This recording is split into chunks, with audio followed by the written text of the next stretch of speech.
Chers auditeurs et téléspectateurs de la radio et télévision Tambara, vous pouvez désormais suivre votre chaîne de télévision préférée Tambara sur le satellite BadrSat 7, angle 26 degrés Est, fréquence 11010, polarisation verticale, symbole REC 27500.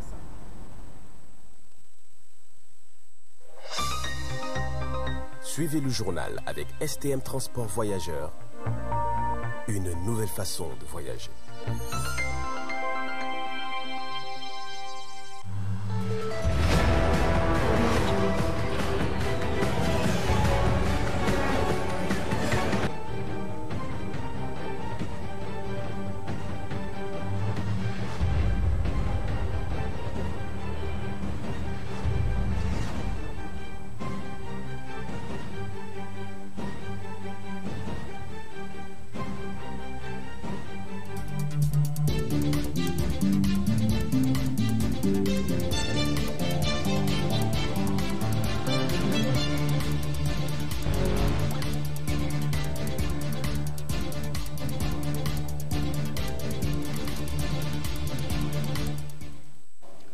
Bonsoir et bienvenue à ce rendez-vous d'information sur la télévision Tambara.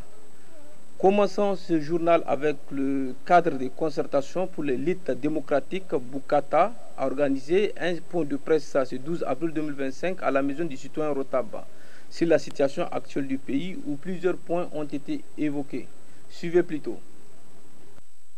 Dans les conclusions des assises, les assises ont demandé la libération des détenus politiques. Même si, dans les conclusions, on n'a pas nommément désigné des personnes qu'il faut libérer, il faut juste remonter au 26 juillet 2023 pour savoir qui doit être libéré, quelles sont les personnes qu'il faut. Les personnes implicitement, l'esprit de la libération des détenus politiques, on s'adresse à des victimes de l'ancien régime, qui pour délit d'opinion ont été arrêtés, qui pour crimes politiques ont été arrêtés, ceux qui, dans une tentative de coup d'État, ont été arrêtés. C'est eux que la population nigérienne a demandé de libérer. Nous estimons que libérer les dignitaires de l'ancien régime au même moment, au même titre, dans les mêmes conditions que les victimes, ce serait appliquer la même loi aux bourreaux et à ces victimes. Quand on parle de l'insécurité, l'insécurité est née quand? C'est avec l'ancien chef de l'État. Ça s'est aggravé. Et le nombre de morts que le Niger a enregistré, civils comme militaires, ont fait le cumul de Diori à Tanja. Ça n'a pas atteint les 12 années de gestion du système pareil.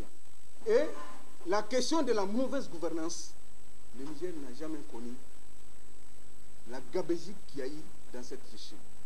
Alors, et le discours du CNSP, le piédestal sur lequel est fondée la vision du CNSP,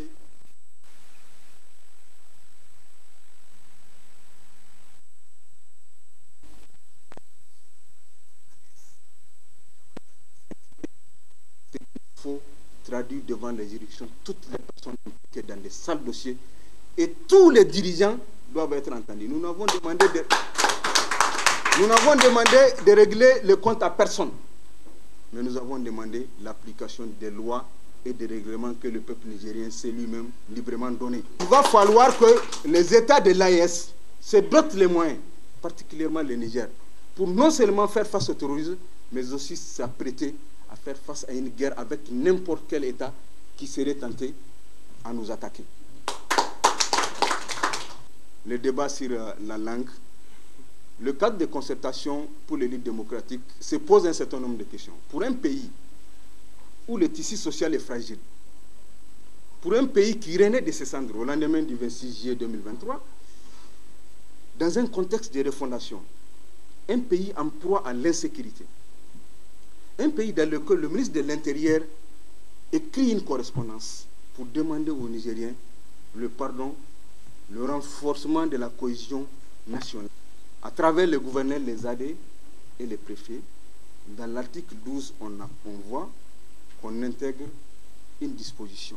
Alors que nous savons tout le temps que pour faire quelque chose à travers des notions sensibles, il faut impliquer les Nigériens, c'est tout un processus. ça ne demande pas la précipitation, ce n'est pas une course contre la montre. Et c'est pour ça que les CCL de Bukata se posent la question, est-ce que c'est opportun dans ce contexte où on a besoin d'avoir la paix?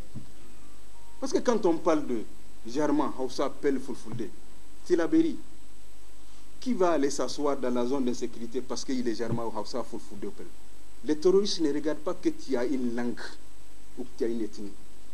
La priorité devrait être la sécurisation de la nation d'abord. Suite de ce journal, les auteurs du crime perpétré dans la région de Difa sont déjà dans les mains de la police régionale pour crime contre un civil. Ces individus ont été présentés au gouverneur de la région de Difa. Reportage avec la RTN. Ils sont interpellés par les éléments de la police nationale au terme d'une enquête randonnement menée. Cette enquête diligentée a permis d'identifier et interpeller les auteurs de ce crime odieux. Nous avons eu comme indice que le défunt aurait un téléphone portable de marque iPhone 13. Donc nous sommes venus, en tout cas nous avons contacté les revendeurs de téléphones d'occasion, lesquels ont collaboré efficacement. Parce que aussitôt les mises en cause sont partis vendre le téléphone, les revendeurs nous ont contactés et nous avons dépêché une équipe pour aller prendre les mises en cause. Donc dans un premier temps, nous avons pris 3, lesquels nous ont déclaré qu'il y a l'existence d'un 4e qui aussi a été interpellé. Le général de brigade Mohamed Ibrahim Bagodoma, qui a effectué ce matin le déplacement à la direction régionale de la police, est venu transmettre les félicitations du président de la République, chef de l'État, le général d'armée Abdraman Chani et du Premier ministre aux éléments de la police nationale. À notre nom personnel, pour vous féliciter pour cette prouesse, vraiment résoudre un cas criminel en 24 heures, ça c'est un exploit. Donc nous sommes venus pour vous transmettre toutes les félicitations, tous les encouragements des plus hautes autorités de notre pays. En l'occurrence, le général d'armée Abdraman Chani, président de la République, chef de l'État, son Excellence Ali Lamine Menzen, Premier ministre, ministre de l'économie et des finances, et l'ensemble du gouvernement. Cette présentation des auteurs du crime marque une étape dans la lutte contre l'insécurité à Difa et souligne l'importance de la collaboration entre les autorités administratives, coutumières et la population pour bâtir une communauté plus sûre et plus solidaire.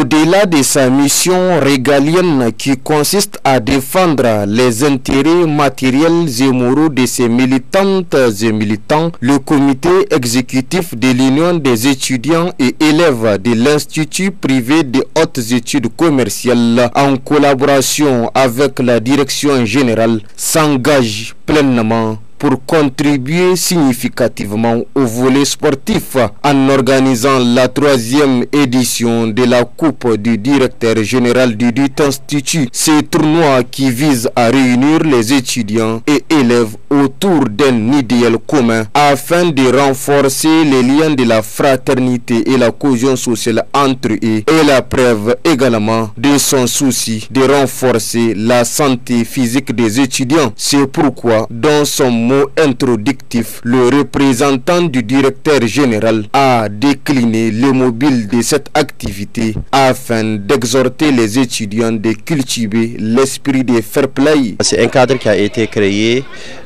par les étudiants et l'administration est en train d'accompagner. Ce tournoi, c'est pour couronner la cohésion, renforcer le lien d'amitié, de fraternité à travers le sport. C'est vrai que nous sommes un centre de formation, nous sommes une institution de formation, mais au-delà, il faut des aspects culturels et sportifs pour renforcer cette formation. Et c'est dans ce élan que l'administration, à travers le premier responsable qui est le directeur général, en tout cas, a décidé d'accompagner cette édition. Et nous en sommes à la 3e édition, ça veut dire que c'est en train de porter les fruits. À l'endroit des étudiants, c'est de comprendre le sens de cette, comment on appelle, compétition. C'est pour renforcer le lien de fraternité, de camaraderie et c'est pour qu'elle jouisse de sa santé physique. Donc c'est la cohésion, c'est le fair play surtout. Et parce que c'est l'IFEC qui gagne en tous les cas. Également, dans son intervention, le secrétaire général du comité exécutif de l'Institut privé des hautes études commerciales IFEC a corroboré les propos du représentant du directeur général tout en expliquant la composition des équipes ainsi que la durée de ce championnat. Comme comité exécutif, nous avons non seulement la mission de défendre les intérêts matériels et moraux des camarades, mais nous avons aussi cette obligation de créer les conditions pour qu'il y ait un sentiment de cohésion sociale, de camaraderie et de fraternité entre les étudiants que nous sommes appelés à défendre. Donc notre mission ne s'arrête pas seulement à les défendre, mais aussi à créer les conditions pour que ces étudiants-là puissent être épanouis au sein de l'école, au-delà des cours magistraux, au-delà des évaluations. Il faut que nous essayions de créer des conditions pour qu'ils soient vraiment à l'aise, qu'ils se sentent épanouis et qu'il y ait cette cohésion sociale et cette camaraderie entre ces différents étudiants. Et nous avons toutes les sections qui sont représentées, du niveau moyen, donc de la première année du niveau moyen, le BP1 jusqu'au master. Donc nous avons toutes les sections qui sont représentées.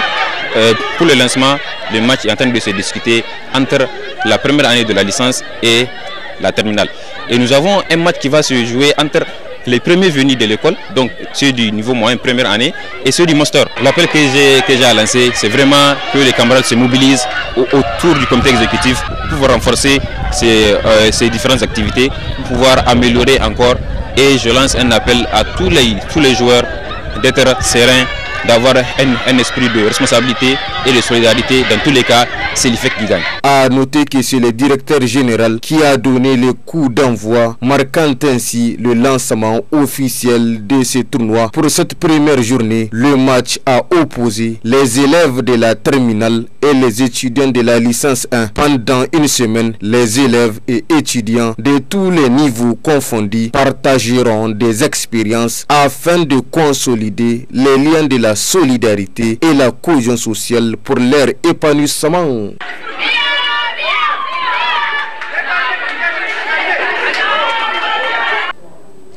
Parlons santé à présent dans cette édition. Chaque 14 avril est célébrée de par le monde la journée mondiale de lutte contre la maladie de Chagas, une maladie détectée en Amérique latine et qui est présente un peu partout dans le monde. Ibrahima Abdelkader pour le commentaire. La maladie de Chagas, aussi appelée trypanosomiase américaine, est qualifiée de maladie silencieuse qui passe inaperçue. Elle progresse lentement, est souvent asymptomatique, touche surtout les populations pauvres, celles qui n'ont ni accès aux médias ni aux soins. Autrefois endémique dans les pays d'Amérique latine uniquement, la maladie de Chagas est désormais présente dans beaucoup d'autres pays, ce qui en fait un problème de santé mondial. Et c'est le 14 avril 1909 que le docteur Carlos Ribeiro Chagas a diagnostiqué la maladie pour la première fois chez une jeune brésilienne qui s'appelait Bernice de Moura. La maladie de Chagas sévit principalement dans les populations pauvres de l'Amérique latine continentale et touche 6 à 7 millions de personnes. Au cours des dernières décennies, elle a été de plus en plus souvent détectée aux États-Unis d'Amérique, au Canada et dans de nombreux pays d'Europe. C'est une maladie à transmission vectorielle, transmission par contact avec les excréments ou de l'urine. Non traitée, la maladie de Chagas peut provoquer des troubles cardiaques et digestifs aboutissant au décès. L'Organisation mondiale de la santé invite les pays à prendre des mesures et à faire entendre leur voix en faveur de la lutte contre cette maladie et d'autres maladies tropicales négligées.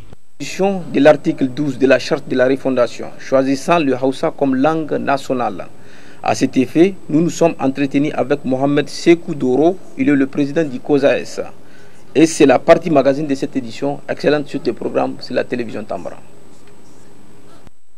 Ce serait une très bonne chose d'avoir une de nos langues nationales, une de nos langues que nous parlons couramment, que ce soit le Hausa, le Zarma, le Peul, la langue tamashek, que cette langue-là vraiment devienne une langue nationale. Au fait, moi, ça ne me dérange pas le choix de la langue. Seulement, ce que je peux faire comme analyse en reculant un tout petit peu, c'est qu'au moment de la démocratie, si la cohabitation a été bonne entre les partis politiques qui ont été dissous avec les assises nationales, le problème n'allait pas se poser. Aujourd'hui, ce n'est pas la peine de revenir sur ce qui s'est passé par le pays entre de grands partis politiques, ceux qui avaient dirigé le pays sous le régime du Pendestaria, avec la CDS Rahama, avec le Lumana. Donc il y a eu beaucoup de désaccords entre eux, ils n'ont pas pu s'entendre pour gérer le pays. S'ils avaient pu s'entendre pour gérer le pays, le problème aujourd'hui n'allait pas se passer. C'est parce que ces politiciens qui avaient dirigé ce pays, c'est eux qui ont créé un fossé entre les fils de ce pays. C'est pourquoi aujourd'hui tout le monde en parle. Aujourd'hui, c'est pas seulement, comment dirais-je, actuellement toutes les autres langues se sentent vraiment concernées.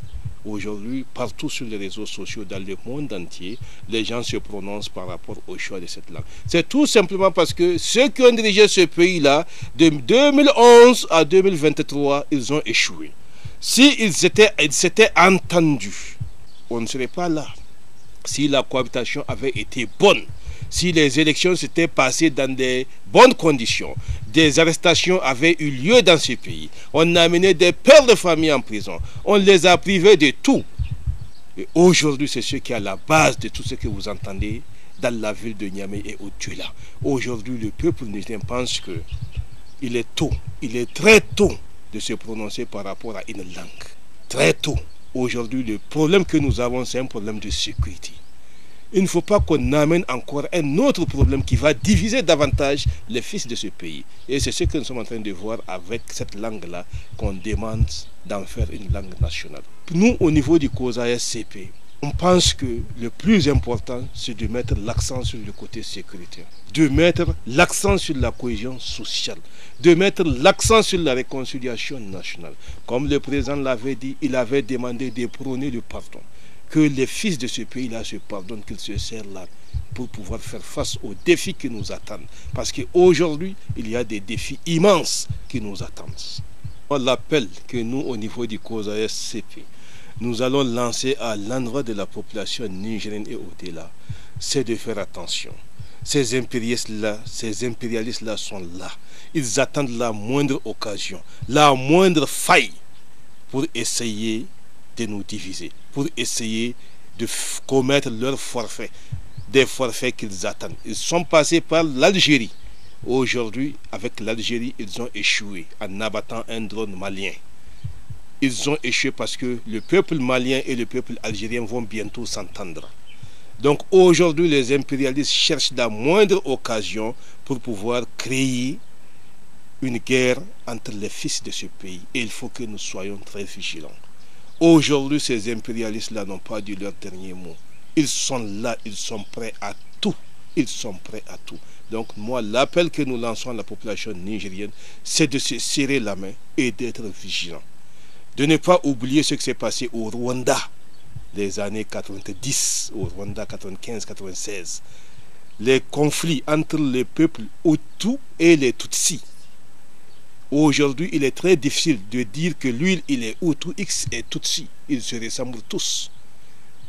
Mais les impérialistes ont réussi à créer des massacres au sein de la même communauté Hutu et Tutsi. Donc aujourd'hui, il faut que nous, en tant que Nigériens, que nous soyons vigilants, que nous regardions ce qui s'est passé dans les autres pays, qu'on regarde ce qui s'est passé en Libye, comment les Occidentaux ont fait pour mettre la Libye dans cette situation, un pays qui était bon vivre, où il faisait bon vivre, un pays où les Libyens vivaient en paix, et ils étaient dans toutes les conditions. Il faut que nous soyons vigilants. Il faut que nous soyons vigilants. Mais évidemment, nous l'avons dit dans nos interventions il y a de cela très longtemps, qu'il y a un problème au niveau des plus hautes autorités, c'est la communication. Il y a beaucoup de points sur lesquels le pouvoir devrait communiquer. À un moment donné, il y avait un problème de carburant au niveau des stations d'essence. Ça a mis du temps avant que le pouvoir sorte pour communiquer. Les gens sont racontés tout ce qu'ils ont à dire sur les réseaux sociaux. Il y a eu beaucoup de problèmes là où le gouvernement devait communiquer, mais il n'y a pas eu de communication dans ce sens. nous avons souligné cela. La communication, c'est très important dans un pays de refondation comme le Niger. Quand vous regardez au Burkina Faso, là où il y a le moindre problème, vous allez voir le président Ibrahim Traoré sortir pour communiquer. Vous allez voir les membres du gouvernement qui sortent pour communiquer au Burkina Faso. C'est pour mettre tout le monde au même niveau d'information. Mais ici au Niger, vous avez constaté qu'il y a un sérieux problème de communication. Et la communication, elle est très importante dans un pays.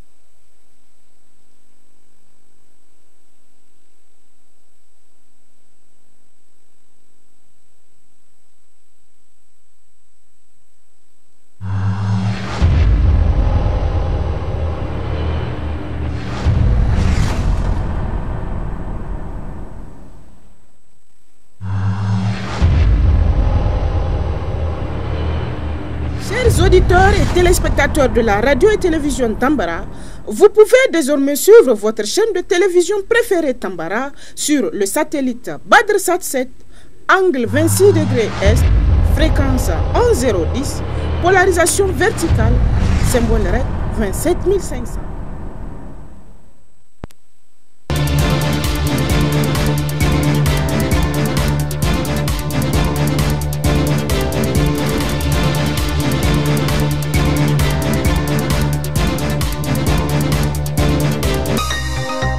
Ce journal vous a été présenté par STM Transport Voyageurs. Une nouvelle façon de voyager.